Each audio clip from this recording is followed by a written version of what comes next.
ሰላም እንዴት ናችሁ? ደህና ናችሁ? ዛሬ ደግሞ አንዳንድ ጊዜ ከደጅ ስትመጡ በጣም እርቧችሁ ምናምን ስትመጡ ምንድነው መብላት የምትፈልጉት? በቃ ምን ቢሆን ደስ ይላችኋል?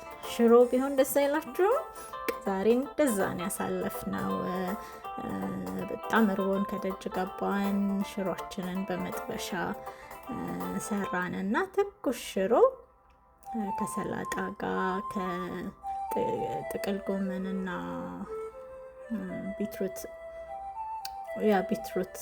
ምንድነው ቀይ ስር ጋር አብረን በላንና በቃ ቆንጆ ነበረ፣ ወደነው ነበረ።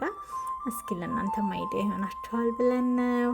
መልካም ቀን ይሆንላችሁ። እናንተም ሽሯችሁን ሰርታችሁ እንደኛ እንደዚህ ብሉ እያልኩ ጋብዛችኋለሁ። መልካም ጊዜ ይሆንላችሁ። በሚቀጥለው ቪዲዮ እስከምንገናኝ ባይ